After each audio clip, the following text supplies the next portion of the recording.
Estamos en comunicación con Jonathan Valdivieso. Él es representante y abogado del Observatorio del Derecho a la Ciudad. Jonathan, ¿cómo estás? Martín Bustamante te saluda.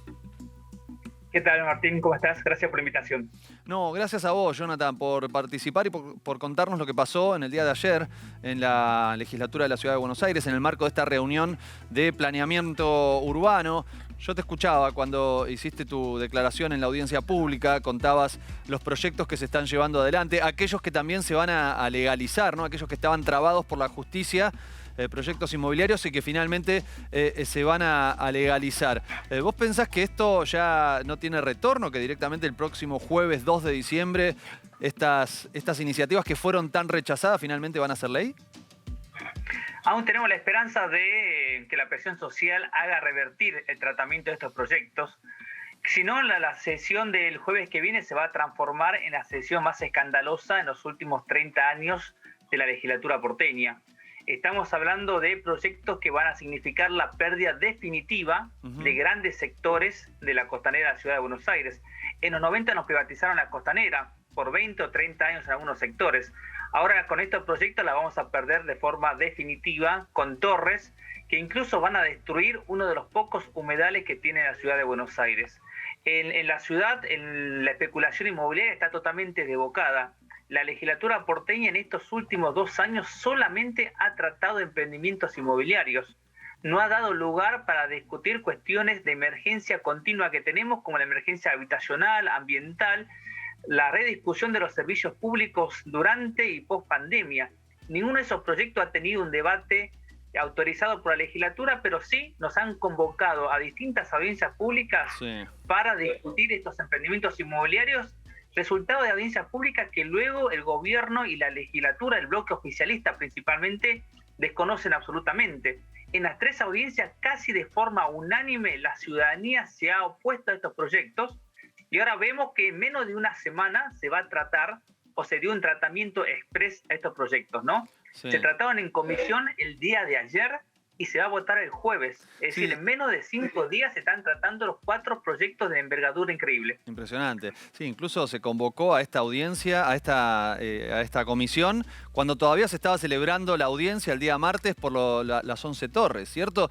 ¿Vos entendés que este procedimiento de las audiencias públicas no termina de resolver la participación de la población y que el hecho de que no sea vinculante? Algo que incluso lo estuvimos conversando aquí en el equipo de producción, nos llamaba mucho la atención que a pesar de ese enorme y masivo rechazo, estos proyectos avanzan. El grave problema es que la Constitución de la Ciudad de Buenos Aires, cuando pensó las audiencias públicas, había dado un mandato también paralelo que era transicionar de una democracia representativa a una democracia participativa. Bien. En ese contexto de organización institucional más democrático, las audiencias públicas iban a tener más sentido. ¿Qué pasó? Ninguno de los gobiernos desde la aprobación de la Constitución quisieron avanzar en esa democracia participativa. Por lo tanto, las audiencias públicas terminaron siendo meras formalidades y la democracia representativa, principalmente la legislatura y los organismos de contralor, quedaron capturados por el poder económico, inmobiliario y financiero de la Ciudad de Buenos Aires. ¿Qué quiere decir una democracia participativa, Jonathan? La democracia participativa es donde la ciudadanía no solamente sea convocada a tomar decisiones de quiénes nos van a gobernar cada 2 años, sino que sea convocada a codecidir en cada una de las decisiones importantes que tengan que ver con la ciudad. Y es importante resaltar la cuestión de codecidir, porque nos llaman a veces las audiencias públicas para informarnos, para que funcionemos como la ciudadanía que da recomendaciones o critica, pero nunca tenemos el poder de decisión. Y el poder de decisión termina siempre en manos de un poder inmobiliario que domina el mayor bloque en la legislatura porteña, que incluso no solamente determina cuál es el temario que va a tratar el Parlamento porteño, sino también los tiempos. ¿Y eso qué consecuencia tiene? Bueno, la consecuencia que tiene es que en estos últimos 14 años se han privatizado, por ejemplo, más de 500 hectáreas de tierras públicas, hemos perdido más de 150 hectáreas de espacios verdes. La legislatura porteña en estos 14 años concesionaron parques enteros, vendieron decenas de hectáreas de parques públicos, algo que sería inconcebible en el mundo. ¿Cuántas hectáreas de espacio verde dijiste de vuelta? Más de 150 hectáreas hectáreas de Claro, espacio verde, en una más que un ciudad que Puerto tiene, Madero, claro, ¿no? una ciudad que tiene muy poco espacio verde, ¿no? Muy por debajo de lo que recomienda la Organización Mundial de la Salud. Totalmente. Y uno diría, bueno, esto fue prepandemia, la pandemia tendría que haber hecho reflexionar con la Sí, importancia de los espacios verdes, del claro. espacio público, pero en plena pandemia seguían vendiendo parcelas del parque de la ciudad, seguían concesionando otros sectores de la costanera que se conoce como la zona del distrito joven, que es la parte del polo gastronómico y de los boliches. Ujú. Bueno, eso que tenía que ser también un parque público, en plena pandemia comenzaron a volver a concesionarlo por 10 años, además de estos proyectos que están tratando, ¿no? Venimos denunciando que hay todo un proyecto que no se transparenta, Sí. que es entregar el contorno ribereño de la ciudad de Buenos Aires a los sectores económicos más concentrados. Es decir, extender el modelo de urbanización de Puerto Madero hacia el norte y hacia el sur.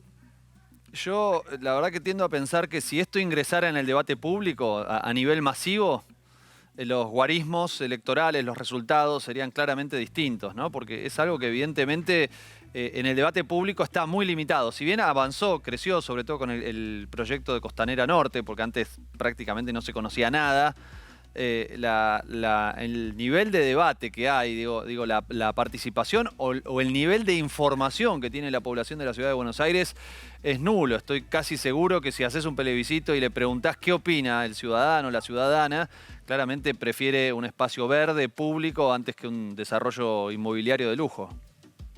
Coincidimos totalmente. Nuestra visión es que estos apoyos electorales que recibe el gobierno no tienen nada que ver con lo que sucede en el día a día de la gestión.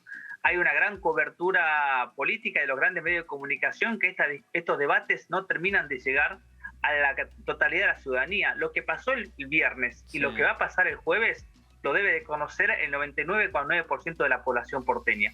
En cada vez que hablamos con asambleas, con ciudadanos, ciudadanas, en las audiencias públicas, y ante la elección, si queremos torres en la costanera o queremos grandes parques públicos o queremos más reservas ecológicas, no hay ninguna duda que es lo que elige la ciudadanía. El problema es que esa información de cuándo se toman estas decisiones no se enteran, y cuando se enteran, el gobierno no da ni un espacio de decisión o participación a la ciudadana. Bueno, hay un proyecto que producto de la presión vecinal finalmente se dio de baja, ¿no? En el barrio de Villa Urtúzar también la construcción de una torre en una plaza, la Plaza Malaver, si no me equivoco. Allí sí se ve un poco el resultado de la participación de los vecinos. Sí, son grandes logros de la ciudadanía organizada, que también, obviamente, el gobierno no pierde oportunidad para generar de esas necesidades de las comunidades algunos negocios también aledaños, ¿no? Porque si bien no se va a hacer la torre, el edificio en la Plaza Malaver, el privado que podía construir ese edificio le dieron o le van a otorgar un convenio urbanístico que implica una excepción inmobiliaria para construir una torre en otra parte de la ciudad, ¿no? Es decir, le van a dar una compensación con una excepción inmobiliaria en otro sector de la ciudad, que todavía no sabemos cuál es, pero seguramente también va a generar una oposición ciudadana en ese sector. Porque ahora, de estos 4 proyectos que mencionabas, uno es Costanera Norte, Costanera Sur, un proyecto para legalizar edificios ilegales, es decir, vamos a legalizar edificios que a sabiendas estaban construyendo, violando la normativa urbanística de la ciudad, hasta 5.000 metros. Y eso solamente lo pueden hacer aquellos que tienen relación con el gobierno. Cualquier familia que esté construyendo 1 metro de más es clausurada inmediatamente en la ciudad, ¿no? No sabemos cómo se puede llegar a construir miles de metros cuadrados sin que se entere el gobierno.